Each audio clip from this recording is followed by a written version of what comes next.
Subscribe to my channel. Shri Krishna और रुक्मिणी का विवाह। रुक्मिणी जी विदर्भ देश के राजा भीष्मक की कन्या थी। रुक्मिणी के 5 भाई थे, रुक्मी, रुक्मरथ, रुक्मबाहु, रुक्मेश और रुक्माली। रुक्मिणी जी ने नारद जी के मुख से श्री कृष्ण के रूप, पराक्रम और गुणों के बारे में सुनकर उन्हें पति के रूप में स्वीकार कर लिया था। उधर श्री कृष्ण ने भी रुक्मिणी की बुद्धि, रूपशीलता और गुणों के बारे में सुना था। बाकी सब भाई तो रुक्मिणी का विवाह श्री कृष्ण से करना चाहते थे, लेकिन रुक्मी श्री कृष्ण से शत्रुता रखता था, इसलिए वह शिशुपाल के साथ रुक्मिणी का विवाह करवाना चाहता था। जब रुक्मिणी जी को पता चला तो उसका भाई उसका विवाह शिशुपाल से करवाना चाहता है, तो उन्होंने अपने विश्वास पात्र ब्राह्मण को श्री कृष्ण के पास अपना संदेश देकर भेजा। श्री कृष्ण ने ब्राह्मण का आदर सत्कार किया और उनके आने का प्रयोजन पूछा। ब्राह्मण ने रुक्मिणी जी द्वारा भेजा हुआ पत्र श्री कृष्ण को सौंप दिया। पत्र में रुक्मिणी जी ने लिखा था कि हे अच्युत, जब से मैंने आपके विषय में सुना है, आपका मनोरम रूप मेरे हृदय में बस गया है। मैंने मन से पति रूप में आपको स्वीकार कर लिया है। आप यहाँ आकर मेरा वरण कर लें। यदि मैंने ईश्वर की आराधना पूर्ण रूप से की है, तो श्री कृष्ण आप ही आकर मेरा पाणी ग्रहण करें, शिशुपाल नहीं। कल मेरा विवाह है, इसलिए आप कल आकर आसुरी विधि से मुझसे विवाह कर लें। उसके लिए मेरे पास उपाय है कि कल सुबह मैं विवाह से पहले अपनी कुल देवी अंबिका की पूजा के लिए मंदिर जा रही हूँ। अगर आपने मुझे स्वीकार नहीं किया तो मैं प्राण त्याग दूंगी। ब्राह्मण देव संदेश पढ़कर कहने लगे कि प्रभु, जैसा आपको उचित लगे वैसे करें।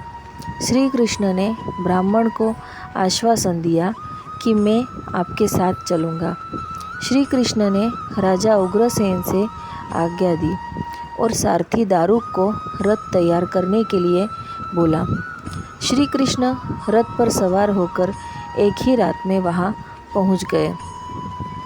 रुक्मिणी के पिता राजा भीष्मक अपने पुत्र के कहने पर अपनी पुत्री का विवाह शिशुपाल से करने के लिए राजी हो गए।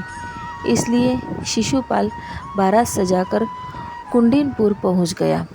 शिशुपाल के साथ जरासंध, वाल्व, दंतवक्र, विदुररथ और पौंड्रिक आदि राजा भी आए थे, ताकि श्री कृष्ण और बलराम विवाह में आए तो मिलकर उन्हें युद्ध करेंगे। उधर रुक्मिणी जी प्रतीक्षा कर रही कि ना तो उनके भेजे हुए ब्राह्मण देव आए और ना ही श्री कृष्ण की कोई सूचना। विवाह को केवल एक रात्रि शेष रह गई है। तभी ब्राह्मण ने उनको श्री कृष्ण का समाचार सुनाया कि मैं सभी राजाओं को हराकर आपको वर कर ले जाऊंगा। राजा भीष्मक को जब श्री कृष्ण और बलराम जी के आने का समाचार मिला तो उन्होंने उनका स्वागत किया। रुक्मिणी जी अपनी माताओं और सखियों के संग माँ अंबिका के दर्शन के लिए गई और मंदिर में पहुंचकर उन्होंने भगवान शिव और माता पार्वती को प्रणाम किया और माता अंबिका से विनती की कि आप मुझ पर कृपा करें, जिससे श्री कृष्ण को मैं पति रूप में प्राप्त कर सकूं। पूजन की सभी विधियां करने के पश्चात रुक्मिणी जी अपनी सखी के संग मंदिर से बाहर आई तो सभी राजा उनकी मोहिनी चितवन को देखकर मोहित हो गए। रुक्मिणी जी श्री कृष्ण की आने की राह देखने लगी। उसी समय उन्हें श्री कृष्ण के दर्शन हुए। श्री कृष्ण सभी राजाओं के बीच से रुक्मिणी जी की अपने रथ पर बैठाकर उसी प्रकार ले गए जैसे गीदड़ों के बीच से शेर अपना भाग ले जाता है। बलराम जी सेना सहित उनके साथ चलने लगे। जरासंध और उसके साथी राजा को अपना अपमान सहन नहीं हो रहा था कि एक ग्वाला सभी धनुषधारी राजाओं के मान को भंग करके चला गया।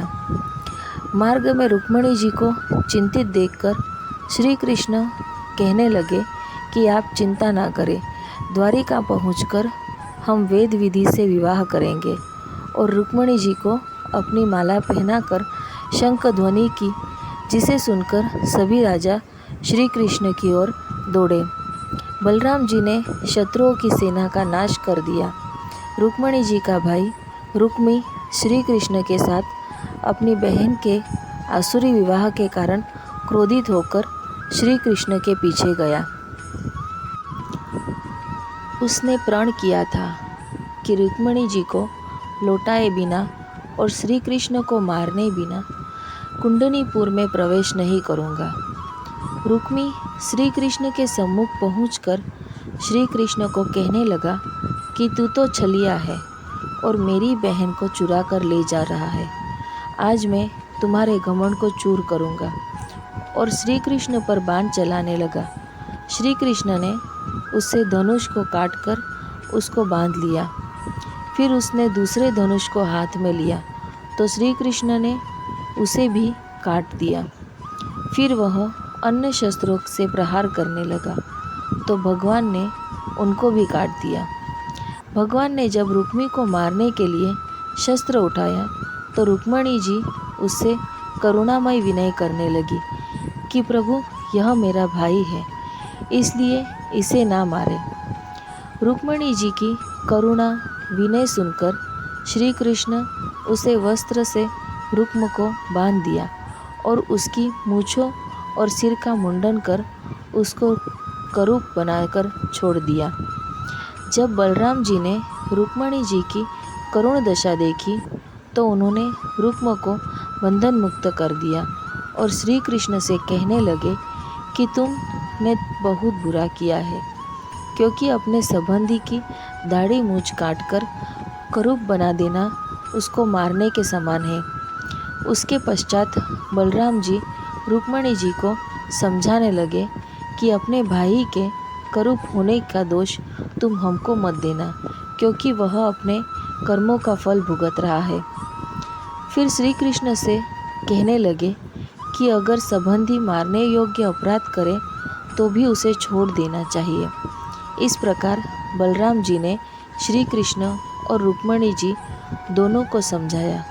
उधर श्री कृष्ण ने द्वारिकापुरी पहुंचकर विधिपूर्वक तरीके से रुक्मिणी जी से विवाह किया। द्वारिकापुरी में उत्सव जैसा माहौल था।